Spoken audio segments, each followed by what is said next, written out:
नमस्कार मैत्रिणींनो, आज आपण बनवणार आहोत अगदी 2 ते 3 पदार्थ वापरून मस्त ऑमलेट, एग ऑमलेट। खूप झटपट रेसिपी होते। आता हे तर प्रत्येकाच्याच घरात होते, माझ्या घरात आणि तुमच्या घरात फार झालं तर एखादा 2 मसाला इकडच्या तिकडे असतो, पण मी आज अगदी साध्या सोप्या पद्धतीने सांगणार आहे आणि खूपच कमी मसाल्यांमध्ये सांगणार आहे, जेणेकरून जर कुणी बाहेर कॉलेजला वगैरे असेल, बॅचलर असेल किंवा कामावर जात असेल आणि त्यांच्याजवळ ही सगळी साहित्य उपलब्ध नसेल, तर कमीत कमी साहित्यात अगदी टेस्टी एग ऑमलेट कसं बनवायचं हे आज आपण बघणार आहोत। तर आता इथे मी काय घेतलं आहे, ऑमलेट बनवण्यासाठी 3 अंडी घेतली आहे, एक छोटासा कांदा बारीक चिरून घेतलेला आहे, 2 छोटे चमचे तेल घेतलेलं आहे, अगदी चवीपुरतं मीठ घेतलं, चिमूटभर हळद घेतली। हळद टोटली ऑप्शनल आहे, टाकायची असेल तर टाका, नाही टाकली तरी चालेल। आणि त्यानंतर बारीक चिरलेल्या 2 ते 3 हिरव्या मिरच्या आणि थोडीशी कोथिंबीर। आता सर्वात प्रथम एक बोल घेऊया आणि त्यात अंडी फोडून घेऊया आणि त्यानंतर फक्त 1 मिनिट अंडी फेटून घेऊया। एखाद्या वेळी भाजीचा कंटाळा आला ना की तुम्ही झटपट ही रेसिपी बनवू शकता, स्वयंपाकाचा कंटाळा आला ना तर अतिशय झटपट अशी बनणारी ही रेसिपी आहे। तसेच तुम्ही कॉलेजवरनं थकून दमून आला असेल किंवा कामावरनं आला असेल थकून दमून आणि स्वयंपाक बनवायचा कंटाळा आला असेल तर ही रेसिपी अगदी परफेक्ट आहे। एखादा मिनिट अंडी फेटल्यानंतर त्यात चिमूटभर हळद आणि चवीनुसार मीठ टाकूया, मीठ पण अतिशय कमी लागतं।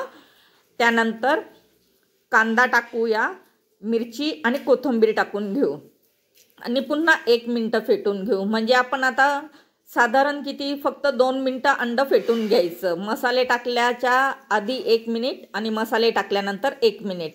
अंडं फेटल्यानंतर गॅसवरती एक तवा ठेवूया आणि त्यावरती 2 चमचे तेल टाकून घेऊ आणि त्यावरती हे अंडं पसरवून देऊ, फेटलेलं अंडं आपण।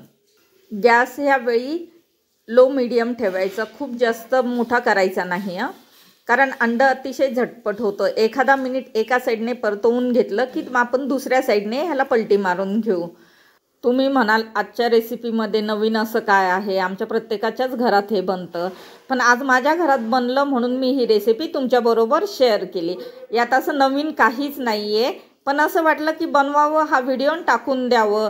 जे बॅचलर आहेत किंवा घरापासून दूर राहतात, त्यांच्याजवळ साहित्य नाही आहे, ते सुद्धा अशा पद्धतीने झटपट बनवून खाऊ शकता, म्हणून मी ही रेसिपी तुमच्याबरोबर शेअर केली। आता 1 मिनिट एका साईडने झाल्यानंतर दुसऱ्या साईडने आपण पलटी मारलेली आहे आणि बघा अंडं किती छान असं फ्लफी झालेलं आहे, किती मस्त फुगलेलं आहे। कारण छानपैकी फेटलं ना की अंड्याचं ऑमलेट खूपच छान होतं। आणि त्यानंतर आपण 1 मिनिटानंतर हे काढून घेऊया, म्हणजे अगदी 3 ते 4 मिनिट लागले मोजून। मग तुम्ही आता हे चपाती बरोबर खा, चपात्या बनवायचा कंटाळा आला ना की ब्रेड बरोबर खा किंवा पाव बरोबर खा। आणि पाव किंवा ब्रेडसुद्धा ह्याच तव्यावरती छानपैकी असे गरम करून घेतले ना तर त्याची चव अजूनच वाढते। मस्त झटपट टेस्टी असं ऑमलेट आपलं तयार झालेलं आहे, ते पण कमी साहित्यात। नवीन अशी काहीच रेसिपी नाही, पण तरी वाटलं तुमच्याबरोबर शेअर करावी म्हणून मी ही शेअर केली। आणि तुम्हाला जर हा व्हिडिओ आवडला असेल ना तर माझ्या चॅनलला प्लीज लाईक आणि सबस्क्राईब करा। आता पुन्हा भेटूया अशाच एखाद्या नवीन व्हिडिओमध्ये, अशाच एखाद्या झटपट आणि चटपटीत रेसिपी बरोबर। तोवर बाय बाय।